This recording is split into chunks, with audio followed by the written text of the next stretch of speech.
the day after you're gone. Yet it feels so long, just one day without you.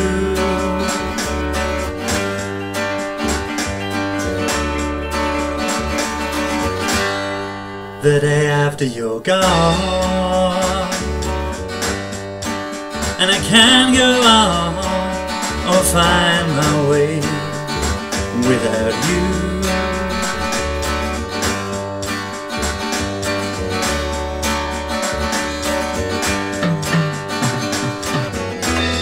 And the journey of life keeps rolling on, and the cruelest lie makes the saddest song, till the soul flies to the hand jives of the Father, and the old dies with the fireflies, and it's darker without you.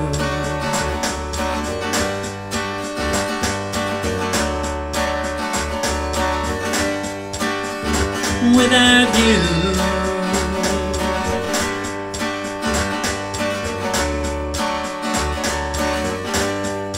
The day after you're gone,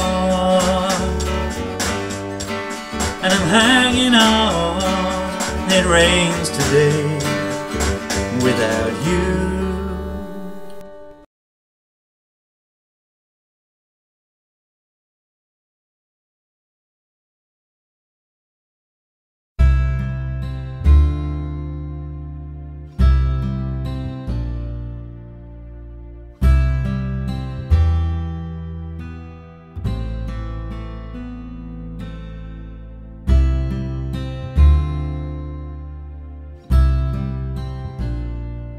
Mary, I'm sorry. I know you're suffering, but right now we've a meal to prepare and I could really do with your help. There could be quite a lot of people coming and there's a lot to get ready for. Of course, Abigail. Please give me a job to do and I will do it. Is John back yet? No, he's still out looking for the other disciples, and if they all come to supper, there'll be a lot of mouths to feed. And Salome?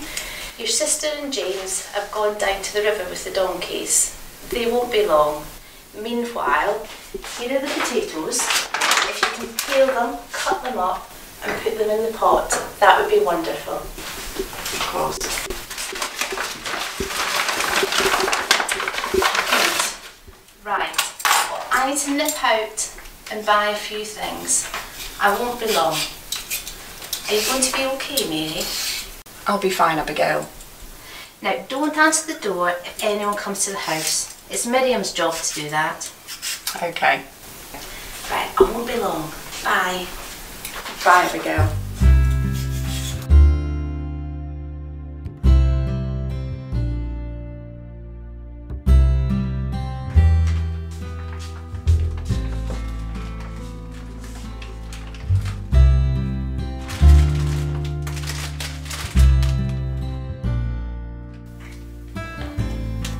Mary, how are you getting on? Fine, I finished the potatoes. Good, good. I bought some wine. I expect people might appreciate a drink. Yes. Ma'am, there's the law at the door. At least he looks like the law. Oh dear, I better go and talk to him and find out what he wants. Are you sure it isn't Thaddeus, Miriam?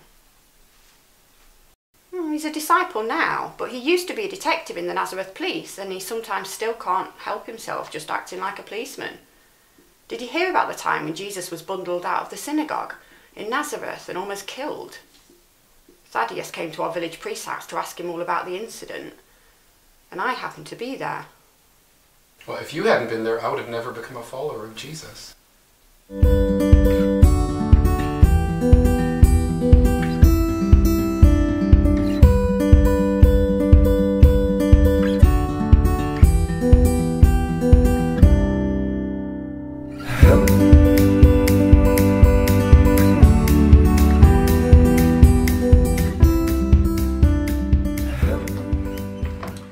Good evening, officer. What can I do for you? Detective Inspector Thaddeus. I'm sorry to intrude on your time, Priest Simeon, but there was an incident earlier today at the Nazareth Synagogue, and my superintendent has asked me to look into what happened. So can you tell me what happened? Thank you for your concern, Inspector, but everything's calmed down now, and no harm done. Nobody hurt. I assume you were there, sir, so if you could just tell me what you saw. Have you heard of Jesus Ben Joseph, Inspector? I have heard of him. He's a local chap, isn't he? Yes, but he has left Nazareth now. Is he a troublemaker? Well, he's a very good preacher. He's becoming quite well known. Sounds like a possible troublemaker to me. Yes, well, since he was visiting Nazareth, I asked Jesus to preach to us, and a big crowd came to hear him. A big crowd to hear a man preach? Do those two things go together? You do not attend your local synagogue regularly, Chief Inspector? Oh, well, I attend whenever my mother tells me I should. But our particular synagogue, in my humble opinion, does not do much to arouse interest in matters spiritual. Well, as I've said, some came to our synagogue to hear him preach, but he is also meant to have a gift of healing. So I think that many came just in the hope of being healed, or for the entertainment of seeing him heal others. Wasn't his magic working that day? At first things were going very well. You could tell people were hanging on his every word. But then those who only came because they wanted to see a miracle started shouting out. They were getting bored. They wanted to be entertained.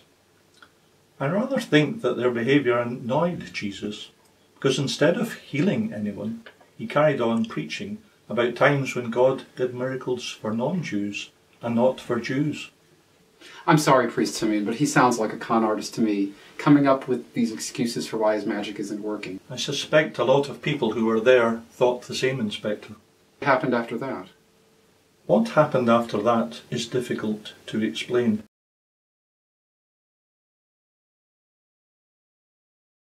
Well, try to explain it anyway. Oh, okay, well, the people grabbed Jesus and dragged him out of the synagogue, and some were kicking and punching him. Well, that is easy to explain. It happens every Saturday night in the bars of Capernaum. Yes, but it's what happened next that's difficult to explain. You see, it was clear they were wanting to kill him, so they dragged Jesus to a cliff outside Nazareth in order to throw him off. I guess they wanted to make it look like an accidental fall. But then they didn't. They just let go of him and he walked away. Walked away? So where is he now? I really don't know, Inspector.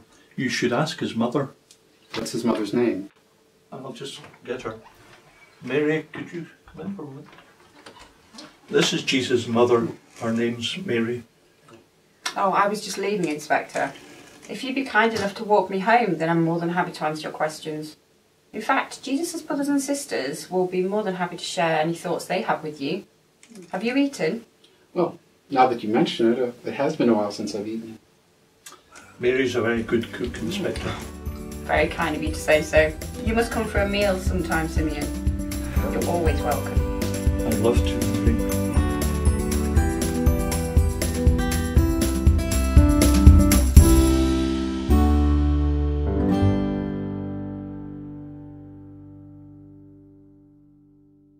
That meal changed my life. Could you grab a tea towel and dry some of these things up, please? Sure. Yes, it was clear that your visit to our house had a big impact on you, Thaddeus.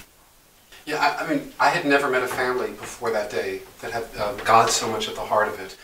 Although it was a while before I met Jesus and heard him preach, so much of what I found in his teaching could be found in your family, in the beliefs of your family.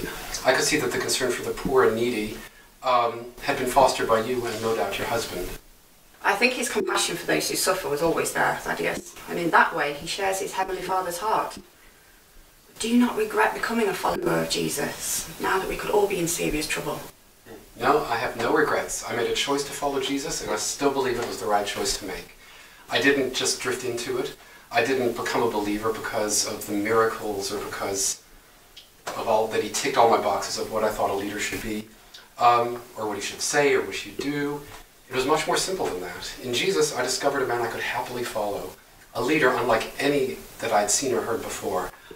Whereas all these other leaders, they have all the usual failings you find in human nature. I saw none of that in Jesus. You make my heart warm, Thaddeus, with these words.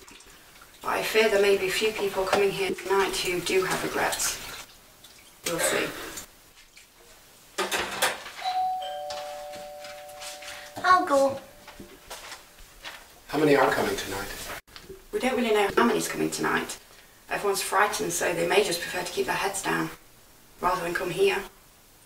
Have you seen or heard anything about Peter? People are saying he's been traumatised by the events of the last few days, but no one seems to know where he is. I do hope he hears about this gathering and comes, but I'm not expecting him.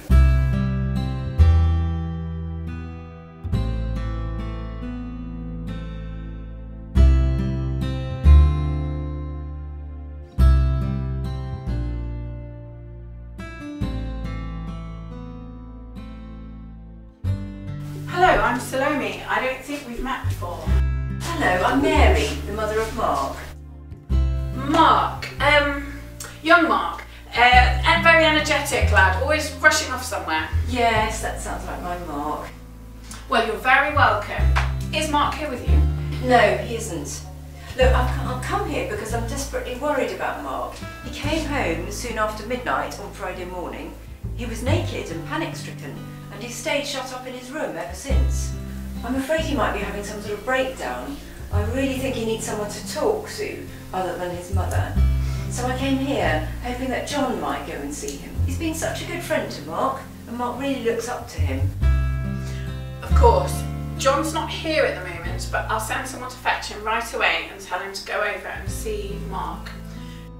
We need to support each other in these dark times. Thank you, Salome. That would be wonderful if you could do that.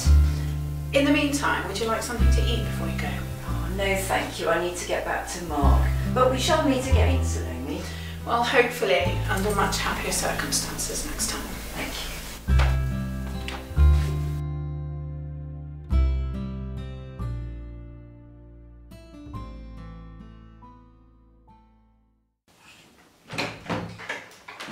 Oh, Simon! You startled me. I didn't know you were here. The door was unlocked, so I let myself in. I've been hiding from the authorities for the past 2 days.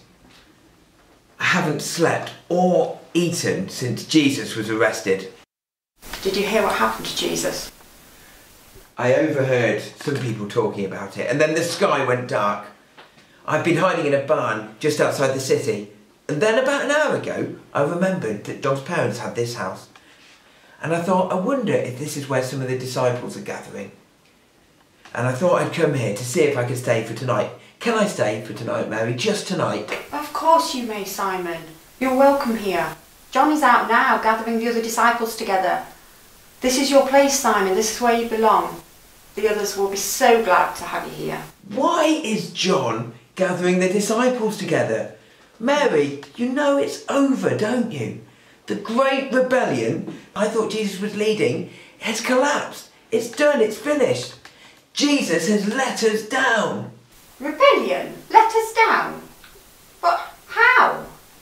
Mary, do you know what I was before I became a disciple of Jesus? No, I don't. I was a zealot. Yes, I did hear that about you, Simon, but you're still a faithful follower of Jesus, aren't you? The two are not the same thing. Aren't they? I didn't become a zealot because I had nothing better to do with my time, or I thought it'd be quite interesting. I was a zealot, maybe still am a zealot, because I'm a man of action. And I thought the rebellion that Jesus was leading was the same, a rebellion of action. When he went into the temple and knocked those tables over and kicked the temple guards out, it was absolute action. And afterwards he said, if you don't have a sword, buy one. Well, on Thursday night we turned up and only Peter and I had swords. And Jesus said, that was enough. Well, I thought, you must be joking. And then I thought, do you know what? I remember the story of Gideon.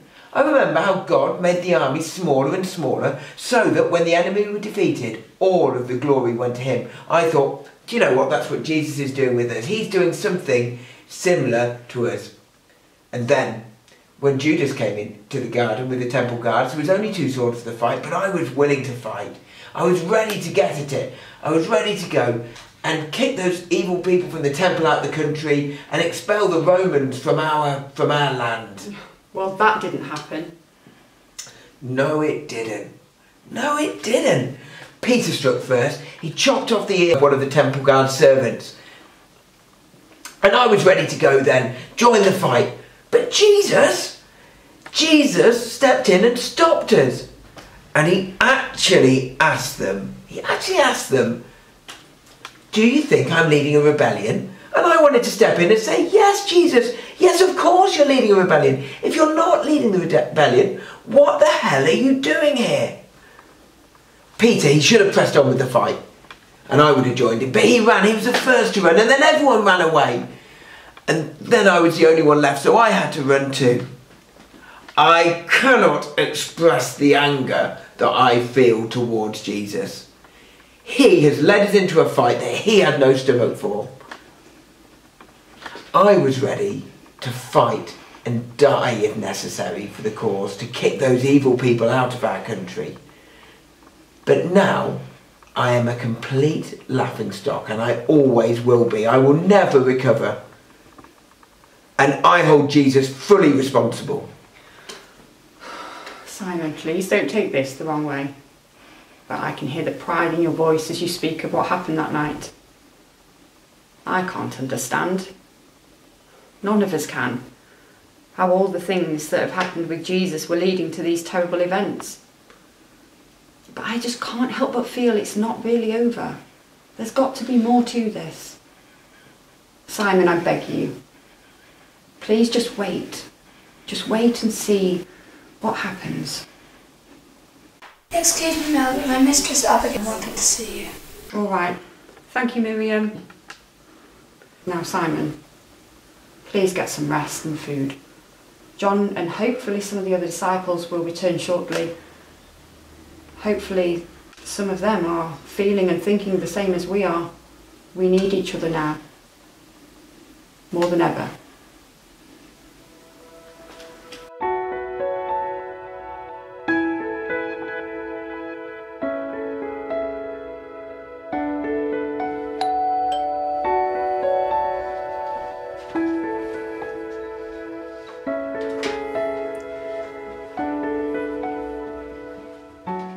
Matthew, Magdalene, I'm so glad you've come. Is this your house, Abigail? No, it belongs to John's parents. I ask because neither Magdalene nor I have a place to stay tonight. You can stay here, no problem. There may be others wanting to stay. I'll dish out pillows and blankets later to those who want them. That's as long as they don't arrest us all before this night is through.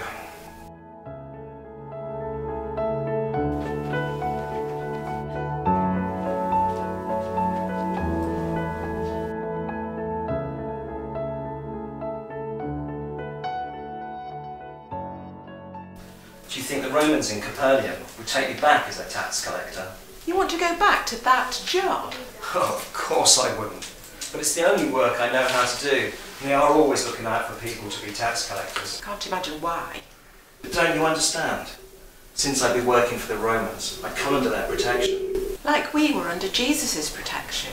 He's gone now. He's left us with no protection. So it's every man, every woman for themselves.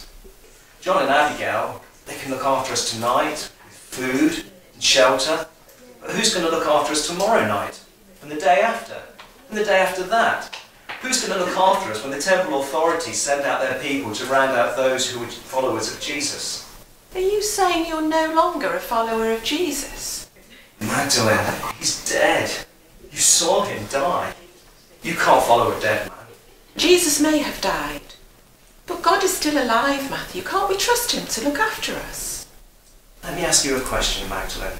Out of all the people you've ever met, who would you say had the closest relationship to God? Jesus. And despite everything that Jesus did for God, he still didn't look after him. He still allowed the temple authorities to kill him. And he even permitted his death to be one of the most excruciatingly painful. They flogged him, and they nailed him to that cross of wood. So if Jesus was under God's protection, It didn't do him much good. So no, Magdalene, we can't trust God to look after us. But, Matthew, didn't Jesus predict that this would happen? What? Jesus told us that he was going to suffer and die, didn't he? I don't remember. Well, I do. We're all feeling devastated about what happened to Jesus. But perhaps, in the midst of all this brutality and chaos, God's purposes are somehow still being fulfilled. Excuse me, mind if I add a thought to this discussion? Yes, of course, Thaddeus. If you must. Well, for much of the last 3 years, Jesus has never been out of danger. Wherever he went, there were always those who wanted to hurt him, maybe even kill him. I mean, at times, he had to hide himself away or even cross a border to be safe. But something changed when, just a week ago, Jesus was welcomed into Jerusalem by such a huge crowd. I mean, I'm sure we all felt it. It felt like this cloud had been lifted from us. And that we had turned a corner on this journey with Jesus. And from here on, things were going to go well. Jesus was preaching in the temple courtyard to big crowds, and they were all on his side. And everything seemed to be going right. Then it all went wrong. When he was arrested and produced at the governor's palace, we were sure the crowds would demand his release. But they didn't, and for some reason that I can't fathom, they turned against him and were shouting for him to be crucified. Our hopes, which had been raised so high, were crushed. The reason it all went wrong, Thaddeus, was because Jesus was betrayed. Well, welcome everyone to our place in Jerusalem. And look who I found. Peter.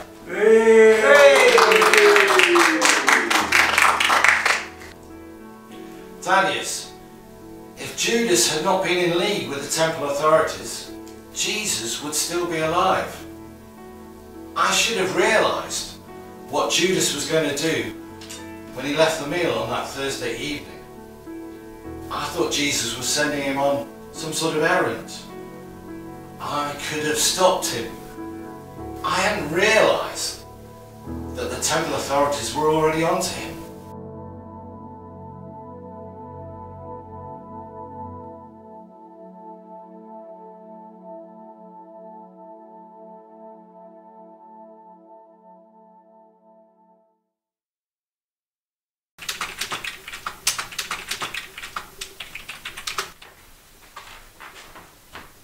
Ah, Judas, my friend, come in, come in. It's been a long time. Are you and the family well? Yes, thank you, Amos. I was sorry to hear your father died recently. Ah, yes. Well, I think he went feeling like he'd lived a long and worthwhile life. I'm sure he was proud of his son working at the temple. Yeah, I think he was, yeah. And this place works certainly keeping me busy, which means, unfortunately, I must ask, are you here for business or pleasure? Well, business, I suppose. Okay. Amos, you and I go back a long way, don't we? So when I heard you were working at the temple, I thought you'd be a good person to talk to concerning Jesus of Nazareth. Oh, are you still following that so-called Messiah? Jesus, he's a great man. Although I realise you probably disagree with me about that. Oh, I have my doubts about him, sure. Yeah. You have no doubts about him, Judas. Oh, well, I take that silence to mean that you do. He's a great man. So you said, but now you're not quite so sure he is the Messiah, now are you? I have questions. Oh, well, yeah, it's good to keep an open mind, that's the ticket. Do you have an open mind? Why don't you come and hear him preach sometime, Amos? Perhaps you would become a follower of Jesus too. Yeah, thank you for that kind invitation, but no, I'm committed to being on the side of the temple in this. We know God gave us the temple, we're not so sure if God gave us this Jesus fellow. And from what I can tell, you're not so sure either. I've seen him perform miracles. Have you? Have you indeed? Have you? Are you sure it wasn't some kind of sleight of hand, some setup? Yeah, people can do some pretty amazing things these days. Like raising the dead? Well, okay, I don't have an answer for that one, but, well, the point is, I don't need to have an answer for that, do I? I'm not the one wrestling with trying to decide if I believe this man to be the Son of God. That's you, Judas. You're the one with that problem. Amos, why don't the leaders in the temple come and hear the message for themselves? If they would just talk to Jesus, they could make an informed decision about whether he is the Messiah. Then, if they decided to get behind Jesus, there would be nothing that we, together, couldn't do. I couldn't agree more. It's always good to get the principled people together to think these things through and talk it through, but when the problem is we never know where Jesus is going to be. I mean, we see him often enough round and about with his crowd of admirers, but you know, our senior people, they want to talk to him in private, sit him down, explore these issues on his own without the distraction of his noisy mob. Hey, maybe that's something you could help us with, Judas. I'm sure any help you could give us wouldn't go unrewarded. You mean you'd pay me for arranging a meeting between Jesus and the temple authorities? Well, we wouldn't be unmindful of your circumstances, Judas. I mean, we all need a little financial security to help us through the demands of life. Yeah, I think we could, quite reasonably, pay for any services you provide us with.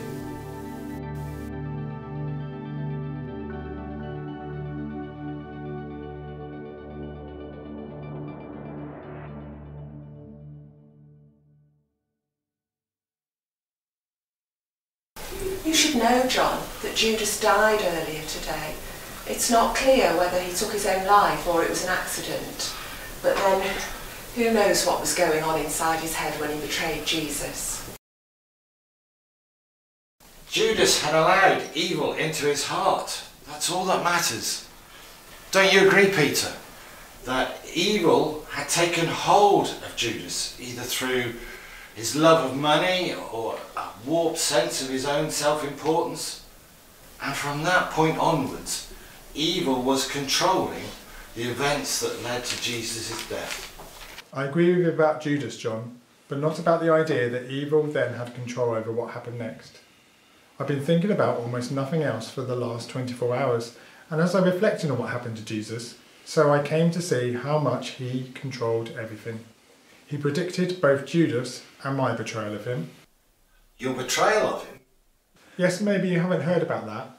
I thought I was stronger than I was, but I ended up disowning Jesus in front of the servants in the house of Caiaphas. Jesus said I would do that, and I did. So there was no surprises for him. He knew what was going to happen and why it was going to happen. When the arrest took place, the temple guards were strangely in awe of Jesus, and he could have easily escaped or sent them away if he wanted to, but he didn't. He handed himself over to them. We saw the temple guards leading Jesus away, and then, later, the Roman guards executed him. If it had been anyone else, we would be right to assume the poor fellow had lost all control over what was happening to him.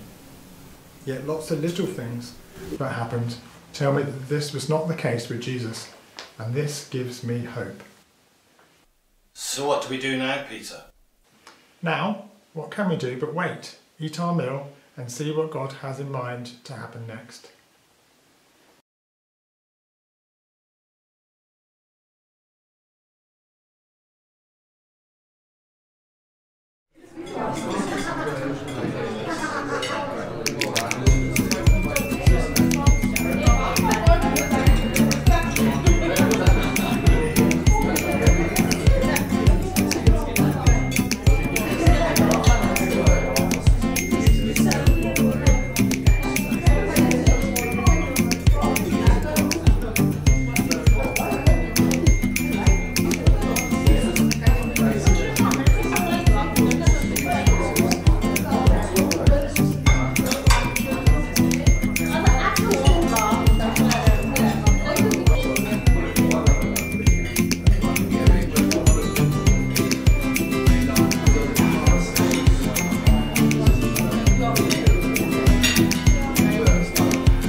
When the sun rises, Magdalene and I are going to the tomb to anoint Jesus' body. Please come with us. Of course, but You heard, the Romans are guarding the tomb. And how are you going to roll the stone away from the entrance? Well, perhaps the soldiers will move the stone for us. Well, surely they won't mind us anointing his body. Well, I'm trusting in God with help with that.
Jesus lives, and he's the answer, real life for you and me. The prisoner leaves to break the bond, but we found the key to set us free.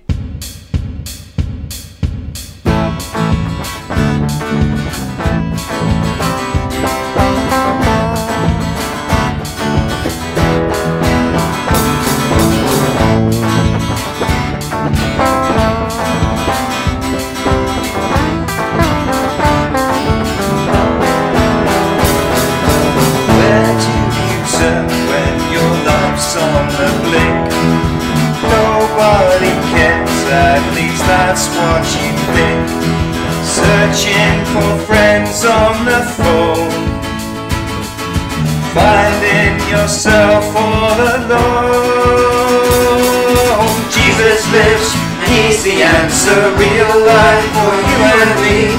The prisoner leaps to break the bond, but we found the key to set us free. Jesus lives, and he's the answer, real life for you and me. The prisoner leaps to break the bond, but we found the key to set us free.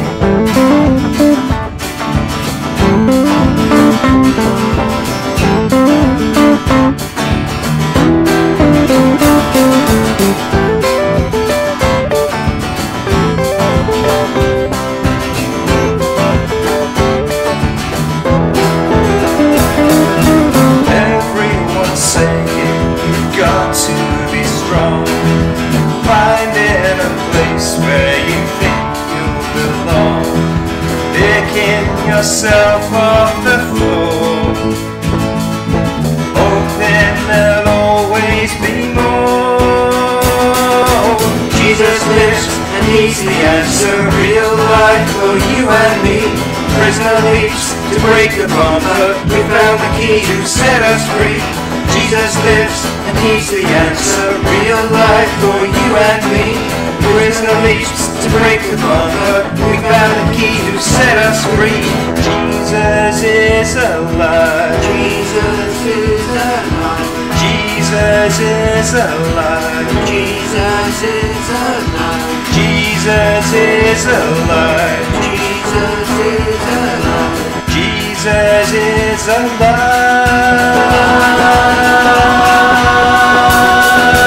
Jesus lives and he's the answer, real life for you and me. The prisoner leaves to break the bond, but we found the key to set us free. Jesus lives and he's the answer, real life for you and me. The prisoner leaves to break the bond, but we found the key to set us free. Jesus lives and he's the answer, real life for you and me. The prisoner leaves to break the bond, but we found the key to set us free. Jesus lives and he's the answer, real life for you and me. The prisoner leaves to break the bond, but we found the key to set us free. Jesus lives.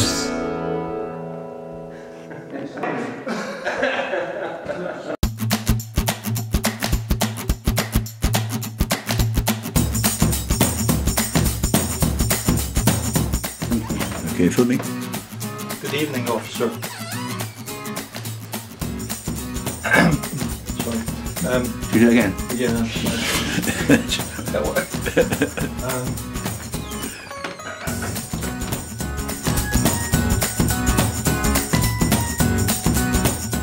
Turn around and look at me. Oh dear, I better go and talk to him and find No, out what he you're looking at the wants. camera, not at me. Not like it. I can tell. I know about that. Oh, but do it. Let me do that again. Let me just check over.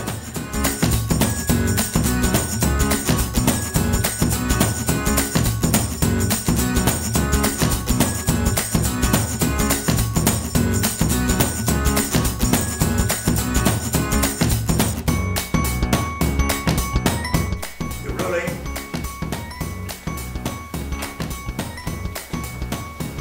I forgot it already. Hello, my name's Shalomia. Take two.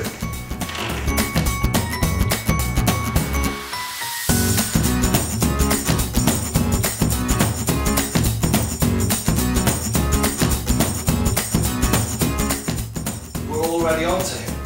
Okay, that's great. Let's just do it again. Which bit do you want improved? Daniel, introduce it on the ending.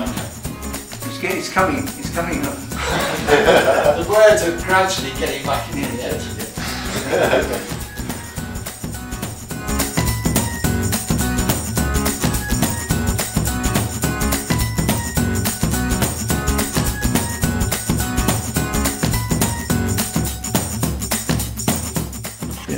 Okay, and then I'm swapping over somewhere. You without- choose when you sort of. Right, right. If there's a gap, Kayak. on Kayak, you can do it.